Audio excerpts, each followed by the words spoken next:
Boa noite, gente. Estamos aqui mais uma vez para finalizarmos, né, a nossa série de estudos sobre o Sermão do Monte, as palavras de Jesus ditas no Sermão do Monte, né, e registradas ali em Mateus 5, 6 e 7. E hoje vocês já devem ter percebido, eu estou num cenário um pouco diferente, não estou na igreja como de costume, né?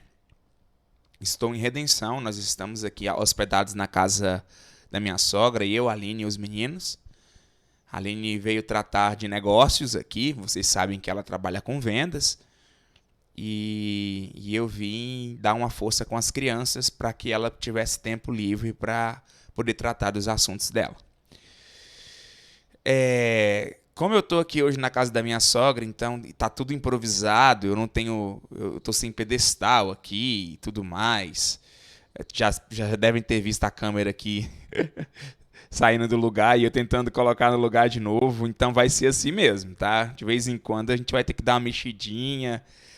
Pode ser que a câmera caia porque o celular tá apoiado aqui numa gambiarra. Né? Pode ser que vocês vejam a câmera tremendo, pode ser que vocês escutem crianças gritando porque os meninos estão por aí. Daí podem entrar aqui no quarto dizendo: ei, papai, alguma coisa, não tem problema. Não se deixem desconcentrar por causa disso. E como eu já disse, nós estamos aqui para a gente fechar, né, o assunto do Sermão do Monte. Nós queremos concluir, né, essa série de estudos que, pelo menos para mim, foi extremamente edificante. Rever e discorrer sobre tudo que Jesus falou nesses 3 capítulos de Mateus ali, né? Foi algo extremamente proveitoso para mim, né? Aproveitei demais. E eu acho que proveitoso é uma palavra até muito modesta, muito simples. Foi muito mais do que isso, né? Realmente teve momentos em que o Senhor falou fortemente com a minha pessoa a respeito de tantas coisas que precisamos observar e que não temos observado. E hoje nós vamos estar então fechando aí esse conteúdo. E para tanto, eu quero convidar os irmãos a abrirem as suas Bíblias no capítulo 7 de Mateus, do Evangelho de Mateus. Nós vamos ler os últimos versículos do capítulo, que são os versículos 24 a 29. Nós temos aqui na tela também, né? Eu falei para os irmãos abrirem as Bíblias, mas nós temos aqui na tela, vocês podem acompanhar conosco sem problema. Diz assim: portanto, Jesus está dizendo, né? Jesus diz: portanto, quem ouve estas minhas palavras e as pratica é como um homem prudente que construiu a sua casa sobre a rocha. Caiu a chuva, transbordaram os rios, sopraram os ventos e deram contra aquela casa. E ela não caiu, porque tinha seus alicerces na rocha. Mas quem ouve estas minhas palavras e não as pratica é como o insensato que construiu a sua casa sobre a areia. Caiu a chuva, transbordaram os rios, sopraram os ventos e deram contra aquela casa e ela caiu. E foi grande a sua queda. Em versões mais antigas diz grande a sua ruína, né? Quando Jesus acabou de dizer essas coisas, as multidões estavam maravilhadas com o seu ensino, porque ele as ensinava como quem tem autoridade e não como os mestres da lei. Com esse texto em mente, vamos estar agora orando e pedindo direção ao nosso Deus para que possamos receber dele o ensino que precisamos aprender, né? Pai, oramos agora na tua santa presença, pedimos a intervenção, a ação do teu Espírito Santo sobre as nossas vidas, para que possamos fechar essa série de estudos não somente estudando e absorvendo conhecimento meramente da letra, dos versículos, dos textos, mas da forma como o Senhor quer que a gente aprenda, um aprendizado genuíno, um aprendizado que seja posto em prática, que possamos ouvir de fato a Tua voz e que o Senhor possa atuar em nossos corações e nos transformar de verdade, de dentro para fora, Paizinho. É a nossa oração, no nome de Jesus. Amém. Jesus fecha todos os ensinos, a riqueza de ensinos que ele ministra ali ao longo de algum tempo, um bom tempo, que ele está ali diante das multidões e falando sobre tantas coisas, algumas coisas recebidas pelas pessoas como novidade, porque era diferente daquilo que eles estavam acostumados a ouvir de outros mestres da lei daqueles dias, daquela época.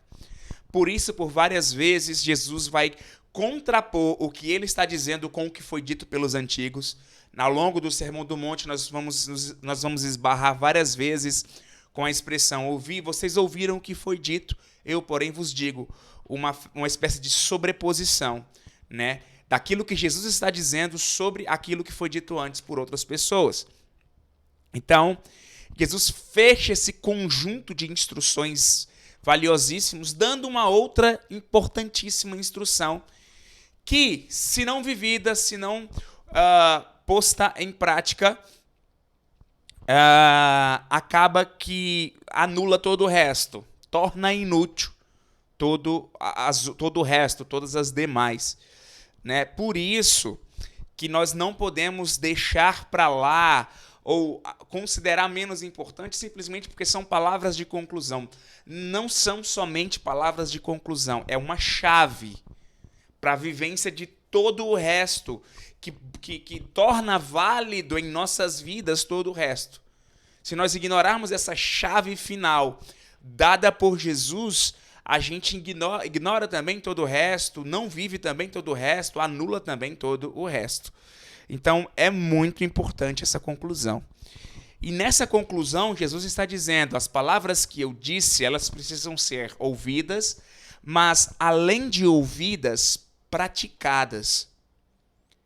Porque o Sermão do Monte, ele é muito admirado. Aliás, não só o Sermão do Monte, mas as Escrituras, de um modo geral, especialmente o Novo Testamento, as palavras, as instruções de Jesus, de modo geral, isso tudo é muito admirado por tanta gente, por tantas pessoas, até por pessoas que se consideram céticas, né, ateus, agnósticos, pessoas que não acreditam em sobrenatural, em deidades, em seres superiores, em nada disso, em criacionismo. Até essas pessoas, em determinados momentos, admitem a certa admiração que elas têm por algumas palavras que, segundo elas, supostamente foram ditas por Jesus. Elas acreditam que supostamente, nós acreditamos que verdadeiramente foram ditas por Jesus. Então, muita gente admira, ouve com admiração, ouve com gosto o que Jesus fala, o que Jesus diz, especialmente aqui no Sermão do Monte. Mas Jesus está dizendo no finalzinho desse belo discurso, impactante discurso, que o discurso ele não pode ser visto como somente belo, como incrível, como impactante, como maravilhoso, como diferente, como novidade, como qualquer outra forma. Não é para ser visto somente assim, é para ser também praticado. Então, não é simplesmente para a gente ouvir e admirar, é para a gente ouvir e viver. Não é para ser somente admirado, mas é para ser vivido. Então, Jesus está fechando aqui todo o seu ensino com essa última instrução do Sermão do Monte, né? Todo o seu ensino do Sermão do Monte com essa última instrução. Essa instrução também vai estar em Lucas 6, que é uma versão um pouco mais enxuta, né, do Sermão do Monte que nós temos em Mateus, Mas também lá em Lucas 6 há esse registro de Jesus dizendo essas mesmas palavras, né, de que as palavras que ele está dizendo precisam ser ouvidas e praticadas, e que quem as ouve e as pratica é semelhante a um homem sábio, né, sensato. Sensatez e sabedoria aqui se encontram como sinônimos, que edifica sua casa sobre a rocha e não sobre a areia. E nós vamos passear um pouquinho aqui nessas palavras de Jesus, tentando entender melhor essa questão. Não é somente aqui que Jesus fala da importância de ouvirmos e praticarmos os seus ensinos, né? Nós temos um outro momento aqui lá no Evangelho de Lucas, no capítulo 8, versos 19 a 21, ali Jesus está apertado, cercado por uma multidão, ensinando as multidões. De repente, alguém, né, da equipe de Jesus anuncia: mestre, olha, os seus irmãos, sua mãe, seus irmãos estão aí, estão querendo vê-lo. Vamos ler o texto que é melhor, né? Aqui, Lucas 8, 19 a 21, diz assim: a mãe e os irmãos de Jesus foram vê-lo, mas não conseguiam aproximar-se dele por causa da multidão. Alguém lhe disse, esse alguém é qualquer um ali mais próximo, né?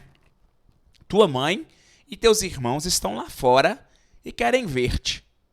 Ele respondeu: minha mãe e meus irmãos são aqueles que ouvem a palavra de Deus e a praticam. Então aqui mais uma vez Jesus está dizendo, vamos organizar a câmera aqui de novo, que ela fica escorregando. Gente, ela está em cima de um papelãozinho que está dobrado na forma de um suporte, mas o papelão é liso, tem uma superfície lisa e o celular fica escorregando. Mas vamos lá, vai dar certo. Jesus, em determinado momento, advertido por alguém ali que a mãe biológica de Jesus e os irmãos biológicos de Jesus estavam querendo vê-lo, né? E Jesus, eu tenho certeza, Jesus ele nunca perdia uma oportunidade para ensinar, para transmitir um ensino valioso, uma lição preciosa. Ele sempre aproveitava todos os ensejos, vamos dizer assim. E ele viu ali a oportunidade de ensinar algo precioso para as pessoas que estavam ali e que viram, né, ele recebendo o recado de alguém dizendo: olha, sua mãe e seus irmãos estão querendo ver-te. E aí ele pega aquilo ali e transforma num ensino espiritual da coisa, né? E quando ele diz: mas quem são a minha mãe e os meus irmãos? A minha mãe e os meus irmãos são todos que ouvem a palavra de Deus e a praticam. Porque nós sabemos, né, nós cruzando essa informação com outras contidas nas Escrituras, nós sabemos que o propósito de Deus, ao enviar Jesus, é fazer de Jesus o primogênito de muitos irmãos semelhantes a ele. Lá em Romanos 8, 28, 29, 30, nós temos essa informação de forma mais clara, vamos dizer assim. Ali nós conseguimos enxergar de forma clara, esse é o propósito de Deus, né? Essa família gigante de muitos filhos semelhantes a Jesus. E Jesus aqui está ensinando isso, dizendo: olha, meus irmãos, minhas irmãs, minha família é todo mundo que obedece ao meu Pai, que ouve e pratica as palavras do meu Pai, que é Deus.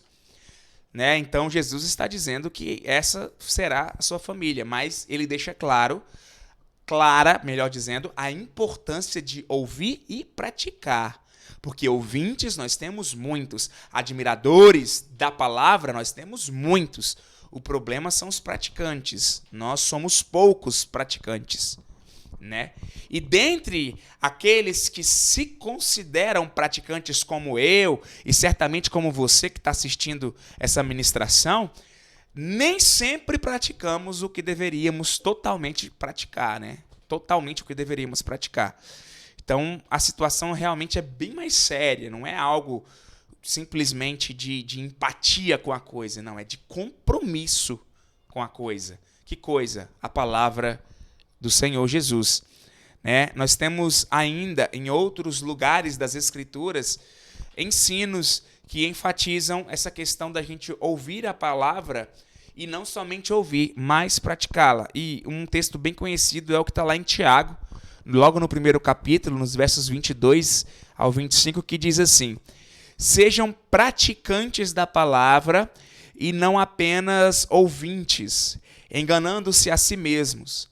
Aquele que ouve a palavra, mas não a põe em prática, é semelhante a um homem que olha a sua face num espelho e, depois de olhar para si mesmo, sai e logo esquece a sua aparência.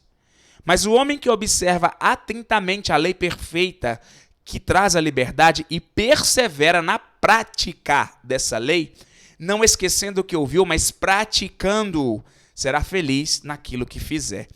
Eu acho muito legal a ênfase que Tiago dá nesses 3 versículos, o quanto ele deixa claro que é importante a prática da palavra, e não apenas o conhecimento da mesma, mas a vivência. E ele diz: quem ouve e não vive, e não pratica, e não exercita o que a palavra instrui, né, o que a palavra orienta, é semelhante a alguém que vê a sua imagem num reflexo de espelho, mas pouco tempo depois, ao sair de frente àquele espelho, não se lembra mais de si, não se lembra mais daquela imagem. E eu acho essa analogia fantástica, porque de fato é assim mesmo. Eu, quando estou diante da palavra, eu me enxergo à luz da palavra, né? Porque eu sou o que a Bíblia diz que eu sou, nós somos o que Deus diz que nós somos. Então nós temos essa visão de quem de fato somos em Deus, revelado pelas Escrituras, pela palavra. Mas mesmo tendo esse conhecimento, essa visão, se a gente não passar a praticar, a viver quem de fato somos, a gente se esquece daquilo ali e não é mais aquilo ali. Em nossa mente, a gente deixa de ser aquela pessoa vista diante do espelho que é a palavra de Deus. O que nos faz permanecer sendo aquela pessoa revelada pela palavra e, por consequência, a pessoa planejada e projetada por Deus para que fôssemos, é justamente a perseverança na prática daquilo. Então, é preciso haver a prática, a vivência, a obediência, e não só o conhecimento, né? Muita gente conhece bastante o Sermão do Monte. Como eu falei ao longo das nossas ministrações, né, nas semanas, nas tantas semanas, mais de 20 semanas, se eu não me engano, que a gente está aqui juntos, e dentro desse tema, né, Sermão do Monte, tantas pessoas que pegam textos do Sermão do Monte e colocam como usam como frases de efeito, colocam como lemas em camisetas, em, sei lá, em para-choque de caminhão, em para-brisa de carro, enfim, né, em postagens em redes sociais. E assim, é legal, é bonitinho, mas não passa disso, né? Não passa disso. Não passa de enxergar o Sermão do Monte, as palavras de Jesus, como algo muito legal, muito bacana, muito bonito, muito impactante.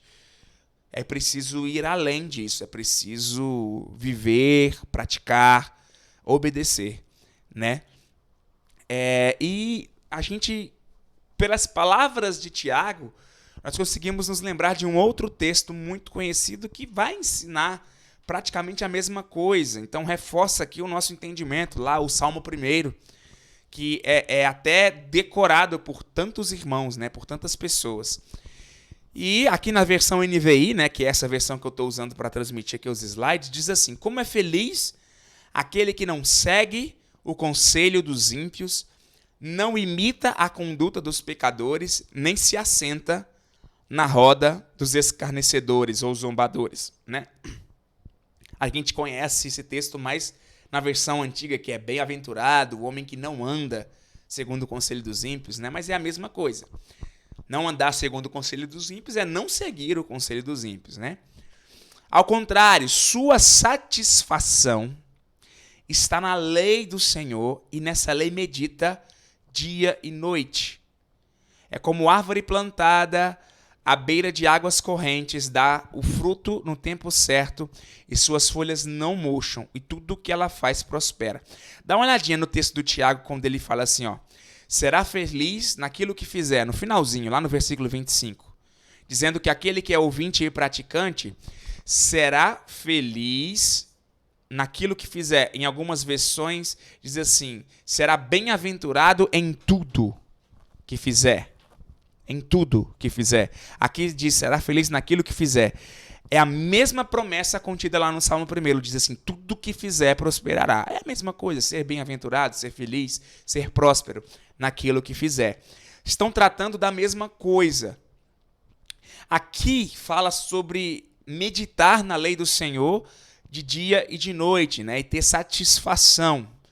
É obviamente que o salmista não está falando de alguém que simplesmente medita na lei, que simplesmente admira a lei, que acha a lei bonita, e enfim, ele está falando de alguém que vive. Porque ele está dizendo o seguinte, como é feliz aquele que não segue o conselho dos ímpios, os passos dos ímpios, e isso fala sobre prática, isso fala sobre vivência, sobre comportamento, e aí ele coloca aqui ao contrário. Ao contrário, nas versões antigas diz antes, né? Antes tem o seu prazer. Aqui na NVI diz ao contrário, ou seja, paradoxalmente a isso, inversamente a isso, melhor dizendo, de andar segundo o conselho dos ímpios, anda segundo o conselho do Senhor revelado pelas Escrituras, a sua lei, né?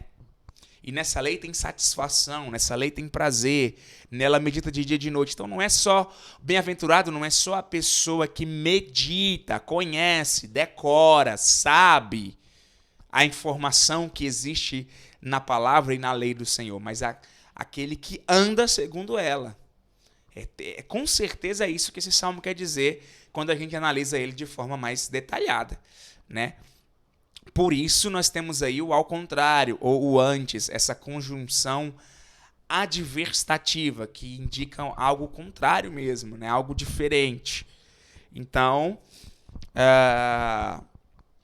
eu nem sei se eu falei certo o nome do termo, né? E da função do termo aqui nesse parágrafo, digamos assim, nesse texto.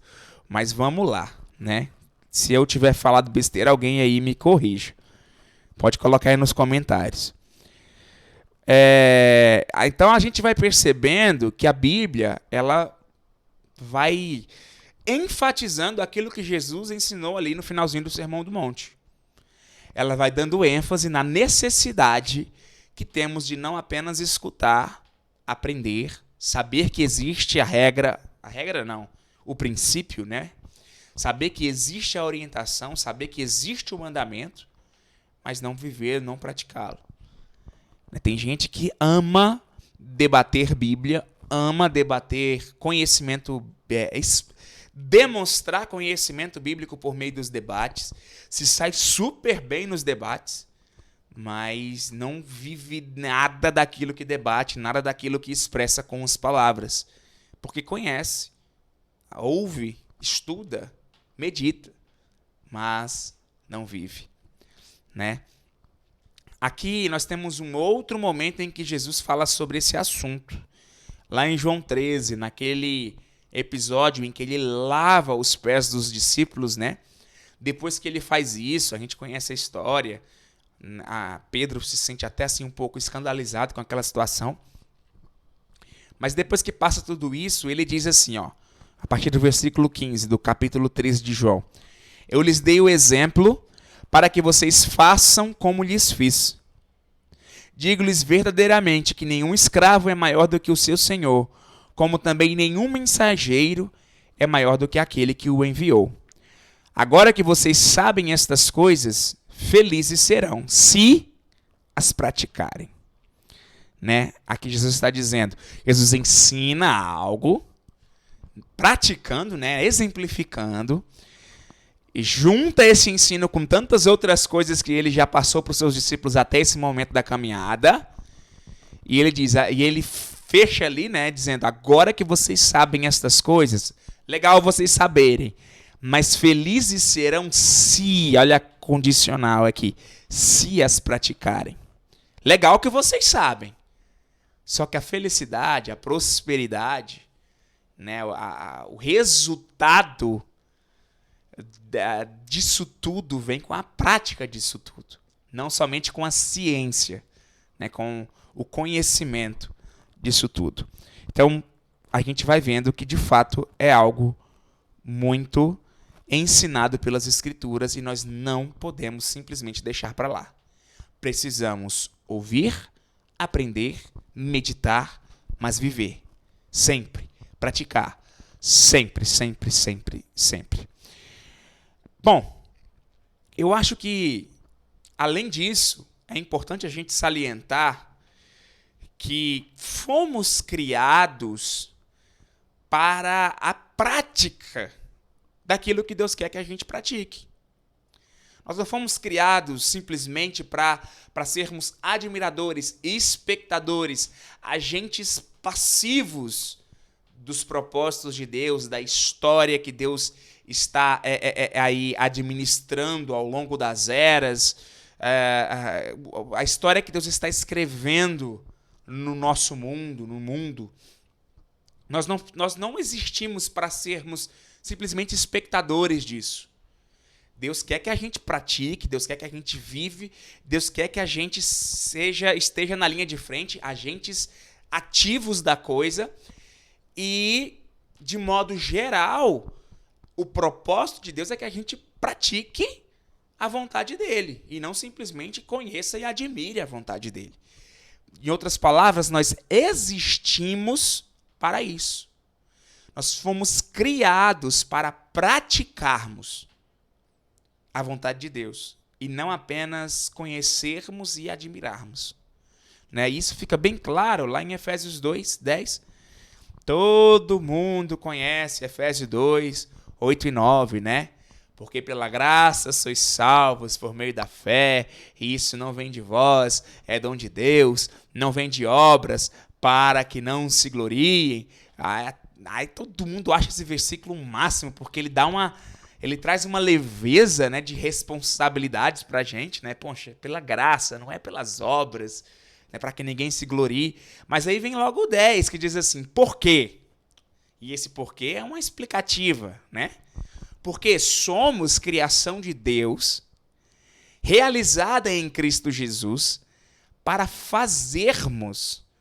Em algumas versões vai dizer praticarmos, mas aqui temos o praticarmos no final, né? Para praticarmos, para pormos em prática boas obras, as quais Deus preparou de antemão para que nós as praticássemos.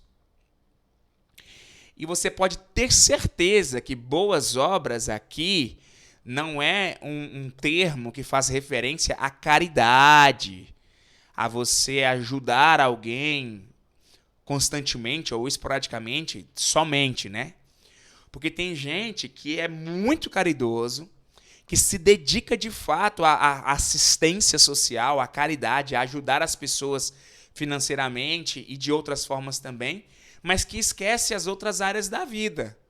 Por exemplo, o trato com a família, a honestidade com as palavras, a área sexual, a questão de cuidar de si mesmo, do corpo, da alimentação, e tudo isso, em tudo isso nós precisamos ser obedientes e praticar a vontade de Deus.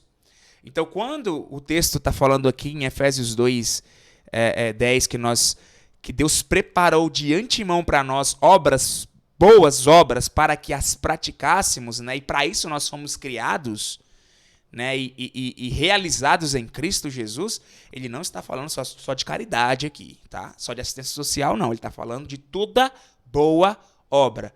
Toda boa obra é aquilo que é a vontade de Deus. Né? Tiago diz que toda boa dádiva e todo dom perfeito desce do Senhor, vem de Deus, desce do alto, vem do alto. Do Pai das luzes, em que não há sombra de variação. Então, boas obras aqui é isso. E a gente vai percebendo que existimos para isso. Então, praticar as palavras que Jesus nos ensina por meio das Escrituras ou de qualquer outra forma que ele queira se revelar a mim ou a você, não é simplesmente uma questão de né? Deixa eu obedecer o mestre porque ele está mandando, né? E ele é superior a mim, então eu vou obedecê-lo. Não é somente isso. Se fosse, já era mais que suficiente para a gente seguir e viver isso. Mas não é somente isso.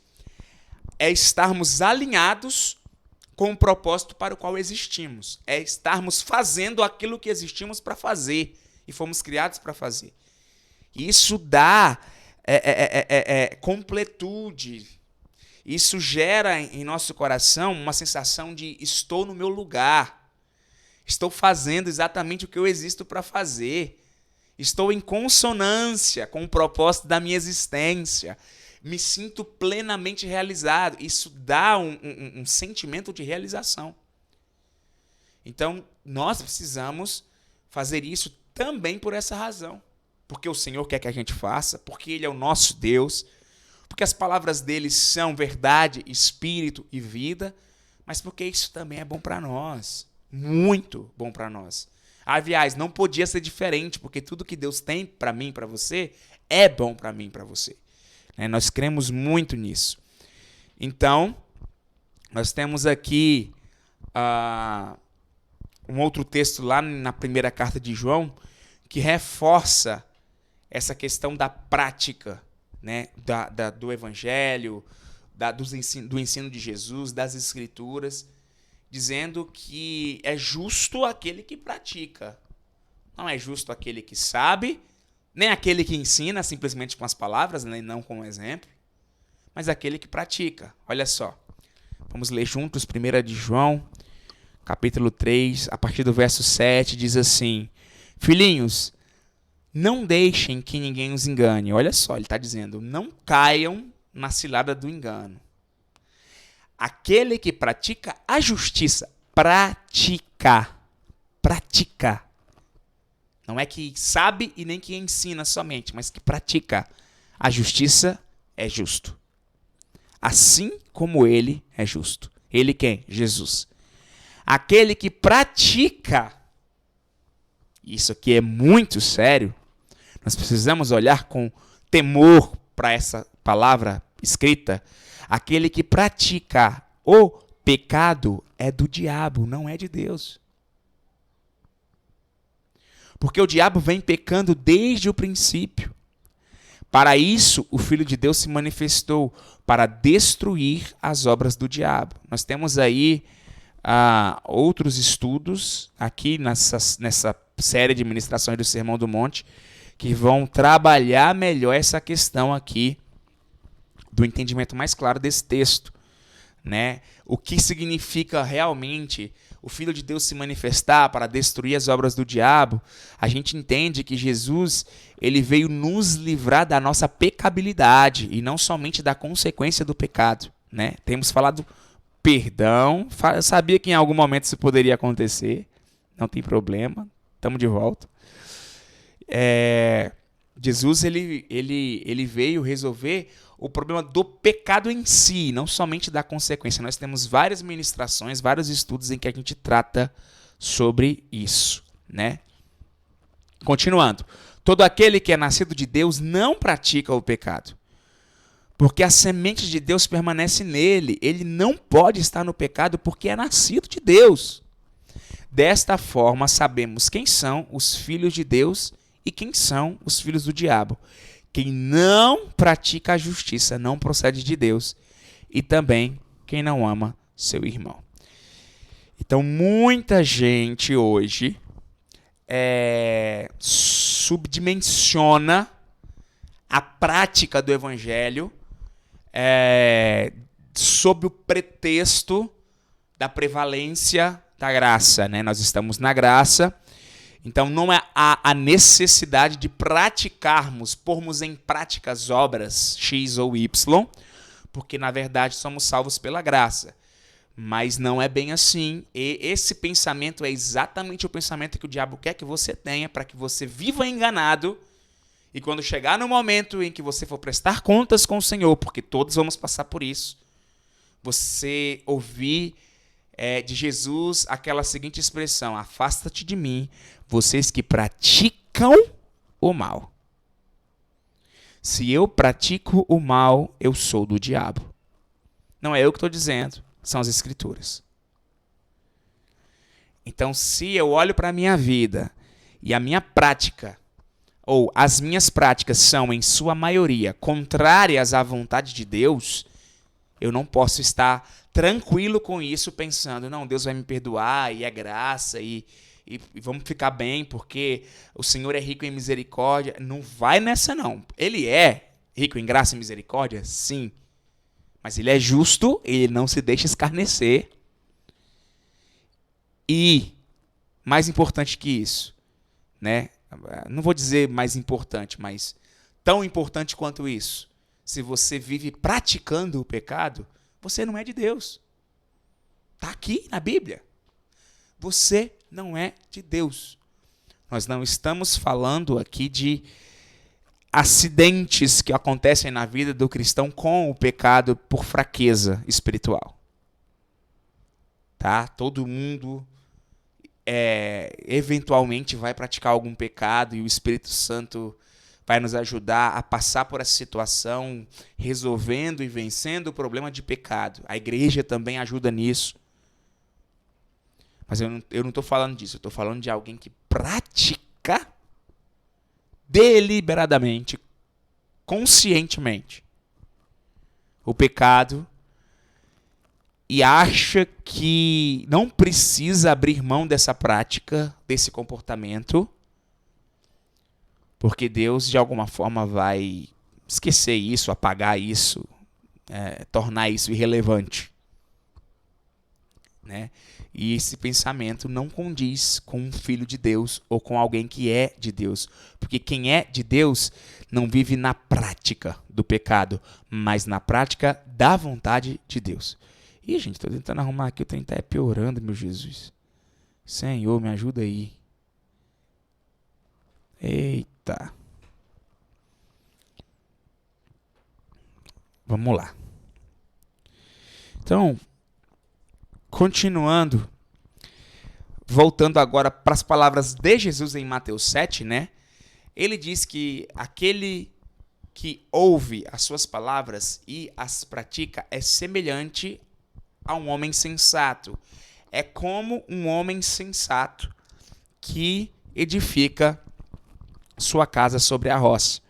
Ali, a palavra sensatez, ela é um sinônimo da palavra sabedoria. Na verdade, não só ali, né? Na maioria das vezes em que a palavra sensatez aparece nas Escrituras, ela tem o sinônimo de sabedoria.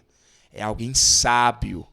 É alguém que está agindo de forma muito concisa, coerente, inteligente. Né? E Jesus está dizendo que essa pessoa é aquela que ouve essas palavras e as pratica. Né? Não somente as ouve, mas as pratica. E a gente vai vendo que, não somente aqui, mas em todas as Escrituras, nós temos ensinos ou afirmações categóricas de que a sabedoria, a sensatez, que é algo tão aspirado por todo mundo quer ser alguém sábio.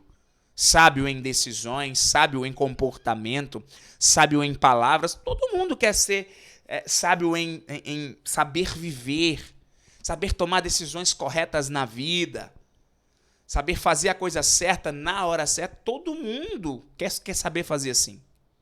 Aliás, eu não vou dizer todo mundo, né? Tem alguém que é cabeça dura mesmo e não quer ser sábio não e quer viver a vida de maneira irresponsável mesmo. Mas a maioria das pessoas querem isso. E Jesus está dizendo que essa pessoa sábia, essa pessoa sensata, é quem ouve suas palavras e as pratica.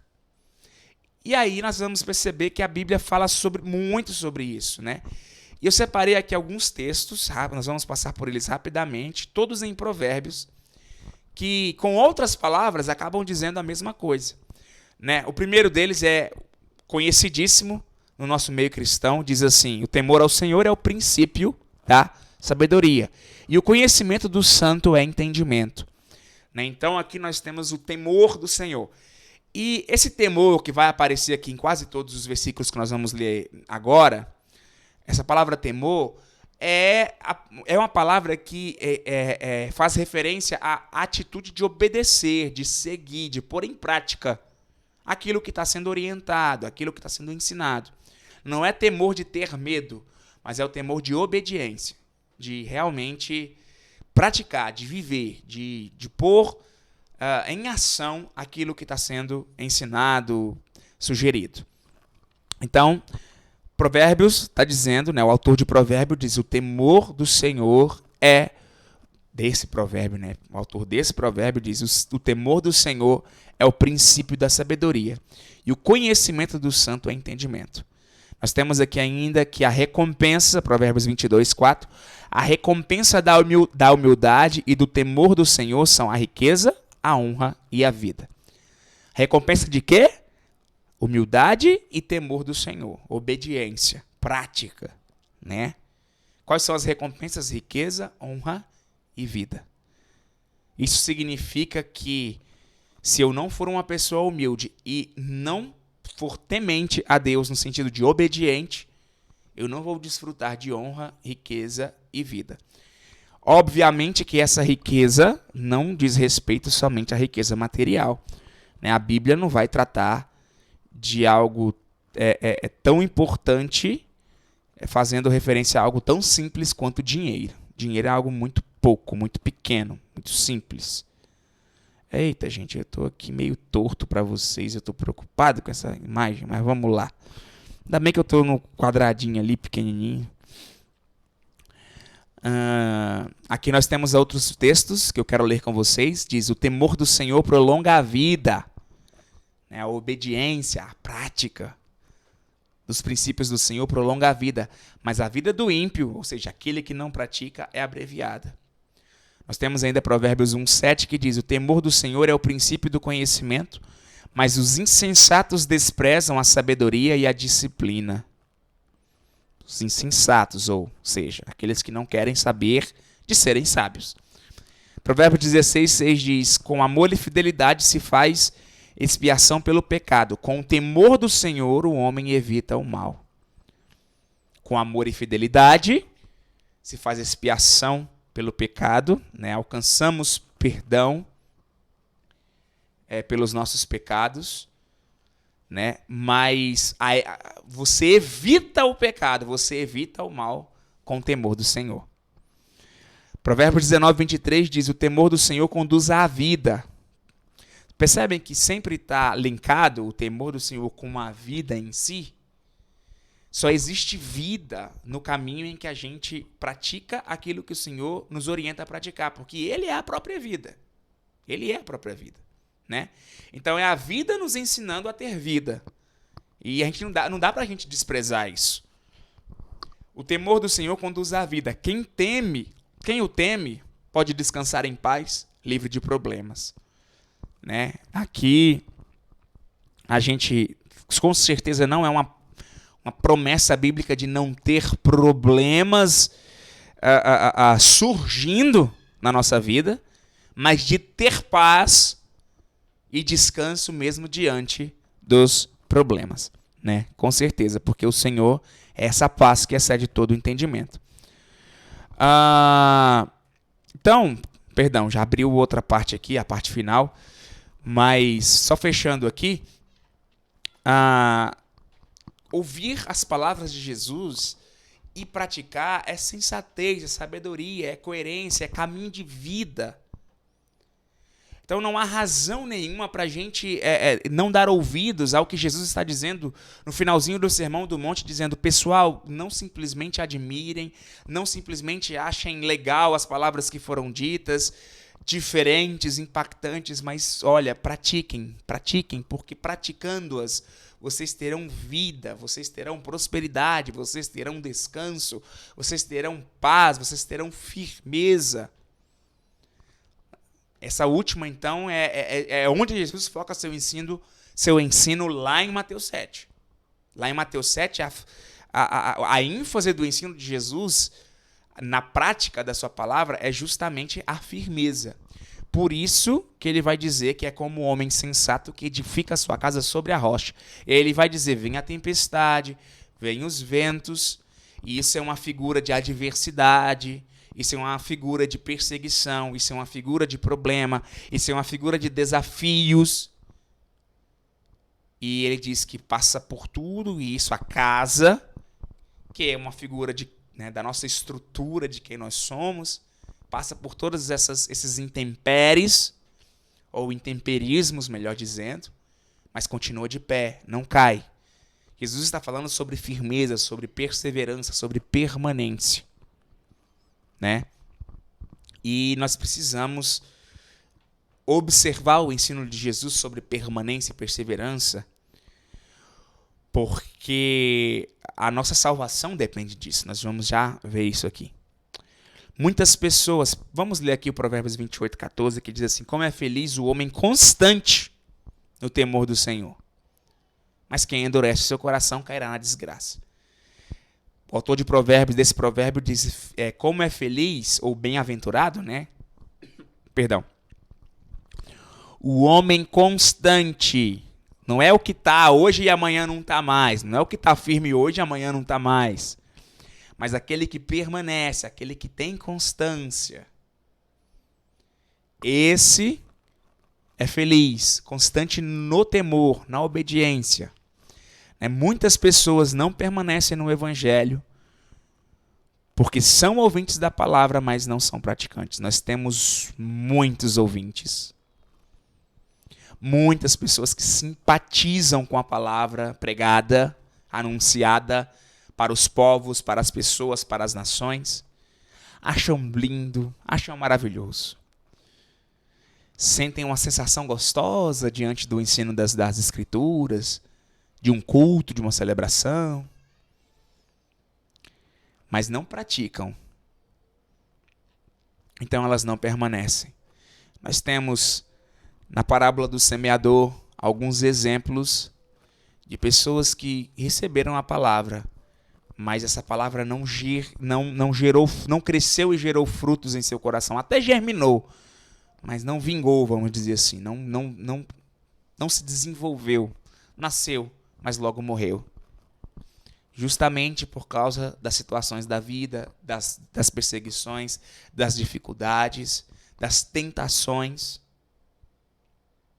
Porque a pessoa ouviu, mas não se dispôs a ser um ouvinte praticante, né? A praticar a palavra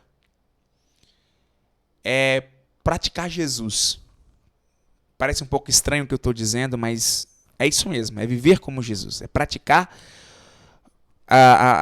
tudo aquilo que Jesus é, não somente como uma pessoa agora, mas como um estilo de vida, um conjunto de instruções que nos ensinam a ser como Deus quer que a gente seja e a ser como fomos criados para ser. Né? Então, praticar a palavra não é simplesmente seguir as regras que Deus quer que a gente siga, ou que Jesus quer que a gente siga. Não, praticar a palavra é viver como o próprio Jesus, para ser como o próprio Jesus, para estarmos alinhados com o nosso propósito, como eu já disse lá atrás. Né? João 1, esse versículo tão conhecido, né, no nosso meio, diz que no princípio era aquele que é a palavra, no princípio era o verbo, né?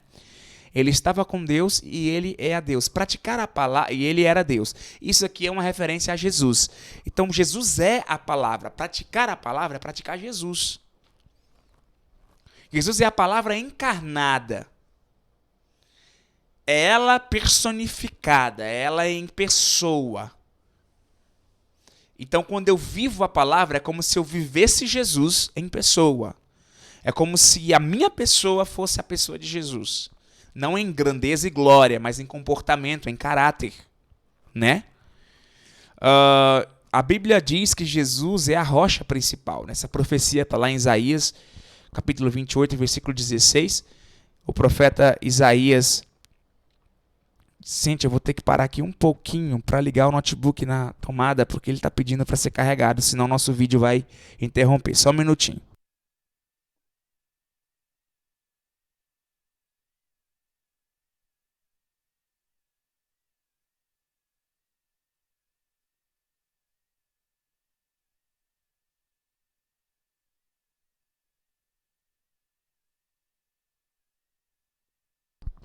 Prontinho, não vai ter risco mais da gente ter o nosso vídeo interrompido. Eu não tinha colocado antes, porque eu não queria que essa tomada preta tivesse aparecendo aqui atrás para deixar o nosso cenário ainda mais poluído, né? Já não está muito legal hoje.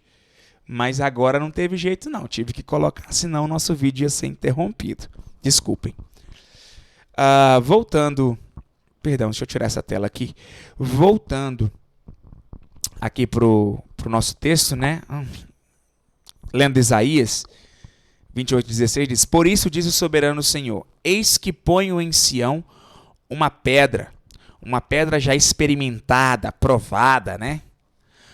Uma pedra preciosa, uma pedra angular para alicerce seguro. Aquele que nela confia jamais será abalado. Isso aqui é uma clara profecia a respeito de Jesus, porque até o próprio Pedro vai interpretar essa profecia como uma referência a Jesus lá no capítulo 2 da sua primeira carta. Nós vamos inclusive ler esse texto já. E essa profecia sobre Jesus fala que ele é a pedra fundamental. Jesus é a pedra angular, a pedra fundamental. O que é a pedra fundamental? As construções de antigamente eram feitas de pedra, né? E pedras sobrepostas, umas encaixadas nas outras. Tinha algum tipo de liga, né, que as conectava, mas nada como o cimento e o concreto que nós temos hoje. Era algo do tipo um betume, algum tipo de barro, alguma resina que eles tinham, alguma substância resinosa. Mas a pedra em si e a forma como elas eram encaixadas é que realmente mandava na estrutura da construção, da edificação. E tinha uma pedra que era a pedra. Ela precisava ser bem localizada, bem escolhida, bem encaixada, bem posicionada, porque todas as outras se apoiariam, de certa forma, nela. E essa pedra era chamada de pedra fundamental, pedra angular, pedra principal. Essa pedra fundamental dava sustentação e firmeza a todo o restante da estrutura. E Jesus é chamado dessa pedra, desse tipo de pedra, ou desse tipo de rocha. Então, edificar a casa sobre a rocha, sobre a pedra, é a gente olhar para Jesus, que é essa pedra, que é essa rocha, e aprender com ele, viver como ele, segui-lo. Ele é o principal, ele é o primeiro, ele é o da estrutura, mas nós estamos ali logo depois conectados nele, sendo como ele, sendo edificados junto com eles. Com ele, perdão, melhor dizendo. Então, tendo isso em mente, Pedro escreveu o seguinte, está aqui, a 1 de Pedro 2, a partir do versículo 4, diz: à medida que se aproximam dele quem? Jesus, né? A pedra viva, rejeitada pelos homens, mas escolhida por Deus e preciosa para ele. Vocês também estão sendo utilizados como pedras vivas na edificação de uma casa espiritual para serem sacerdócio santo, oferecendo sacrifícios espirituais aceitáveis a Deus por meio de Jesus Cristo. Pois assim é dito na Escritura. Aí aqui nós temos a citação de Isaías 28, né, que nós acabamos de ler. Eis que ponho em Sião uma pedra angular, escolhida e preciosa, e aquele que nela confia jamais será envergonhado, ou jamais se decepcionará, será decepcionado.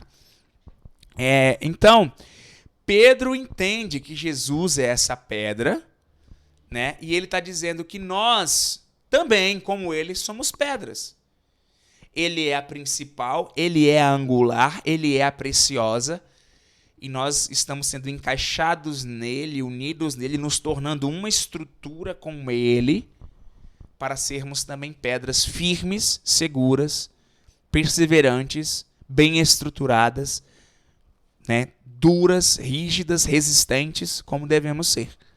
Então, edificar sobre a rocha é de fato olhar para Jesus, a pedra angular, se apoiar nele, seguindo e sendo pedra como ele. Não, como eu já falei, com a mesma glória, né, com a mesma fama, porque ele é a pedra principal e angular, mas numa mesma estrutura de uma família, né, em que ele é o primogênito de muitos irmãos e nós somos os demais irmãos. Então, isso é edificar sobre a rocha. Agora, isso só acontece quando somos praticantes e não somente ouvintes. Não existem pedras vivas que são só ouvintes. Por isso que o nome diz pedras vivas. Por que viva? Porque se movimenta. Porque faz alguma coisa. Porque pratica. Não é simplesmente um peso morto. Mas tem ação, tem atitude. Por isso, pedras vivas, né? E para a gente fechar, Jesus diz que o insensato é como aquele que faz exatamente o contrário. Ouve a palavra, ouve, sabe, conhece, mas não pratica. Jesus diz, essa pessoa é como alguém que edifica sobre a terra, sobre a areia. Se vem a tempestade, a adversidade, o problema, a tribulação, se vem qualquer situação que dê contra aquela casa, que é a pessoa e a sua vida, grande é a sua ruína. Versículo 27 de Mateus 7, caiu a chuva, transbordaram os rios, sopraram os ventos e deram contra aquela casa, e ela caiu. E foi grande a sua queda. Né? Então, aqui nós temos alguém que até conseguiu edificar alguma coisa, mas isso que foi edificado não permaneceu. E como não permaneceu, a ruína é grande, a queda é grande, não há glória para uma casa caída. Ao contrário do que muitos aí imaginam, que por causa da graça, por causa da rica misericórdia, do grande amor de Deus, a casa pode estar totalmente no chão, ainda assim, essa pessoa vai ter espaço no reino. Não, não é assim que funciona. Não é assim que funciona, não é porque Deus quer que uns vão e outros não, e estabelece uma prova para alguns passarem e outros não. Não é assim. É porque quem edifica sobre a rocha pratica as palavras que ouve de Jesus é quem de fato vive e caminha para a vida. Quem não pratica está abrindo mão da vida, está abrindo mão da salvação e está derrubando sua casa. Está agindo como um insensato. O reino de Deus não tem lugar para insensatos. Porque os insensatos não querem o reino. Não podemos ser insensatos. Ah, mas eu tenho 40 anos de crente, eu já li a Bíblia 40 vezes. Uma vez por ano eu leio a Bíblia. Ou até mais do que isso. Maravilha, isso é muito bom. Contudo, se você tem tudo isso e não pratica, você é igual esse cara que edifica sobre a areia. Jesus fala o seguinte, há muitos outros textos que tratam sobre o assunto, mas aqui a gente vai fechar porque nosso tempo está chegando ao final, estourando aqui. Jesus diz em Mateus 24, aquele que perseverar até o fim será salvo. Isso ele fala no versículo 13, mas se você ler os versículos anteriores, você vai ver que Jesus está falando sobre provações, sobre dificuldades que as pessoas podem passar justamente por serem de Jesus, por seguirem a Cristo. E é justamente sobre isso que a figura da chuva, dos transbordamentos dos rios, do soprar dos ventos faz alusão. Quando Jesus, cita o exemplo da casa, a parábolazinha lá da casa, edificada sobre a rocha e sobre a areia, aí ele fala, e vem a chuva, e transbordam os rios, e sopram os ventos, e dão contra aquela casa. Isso é uma figura de tribulação, de dificuldade, de adversidade vindo sobre a nossa vida. E aí Jesus diz, aquele que perseverar até o fim será salvo. Quem não perseverou, não é salvo. Nós temos também, eu não me lembro agora exatamente a referência, mas eu acho que é Lucas capítulo 19, no último versículo do capítulo, eu não tenho certeza. Eu não posso conferir aqui, porque senão eu fecho o aplicativo que está nos filmando. Mas Jesus fala o seguinte: é na vossa perseverança que vocês confirmam a vossa salvação. Ou seja, a salvação é confirmada, ela é indicada pela perseverança, de modo que se não há salvação, não há perseverança. Porque uma indica a outra. Eu não persevero, então certamente você não é um salvo. Porque o verdadeiro salvo persevera. E Jesus está querendo falar sobre perseverança quando ele diz que o sensato é como aquele que edifica a casa sobre a rocha e vem sobre ela o vento, o rio transbordante, a chuva e ela fica de pé. Ou seja, ela fica firme, ela permanece, ela persevera. Isso vem com a prática daquilo que Jesus está nos ensinando desde tanto tempo, mas especialmente nesses dias em que estamos aqui debruçados sobre o Sermão do Monte, nesses 3 capítulos do Evangelho de Mateus, 5, 6 e 7. Que o Senhor nos abençoe, que possamos ser ouvintes praticantes de todos esses ensinos. Se você está pegando só agora, no finalzinho, né, essa série de ministrações do Sermão do Monte, aconselho você a ir na nossa playlist do canal. Tem uma playlist chamada O Sermão do Monte. Ali nós temos do primeiro estudo até o último. Os títulos não estão bem organizados. Nós não temos ainda um editor oficial do canal que deixa o canal bem bonitinho, organizadinho.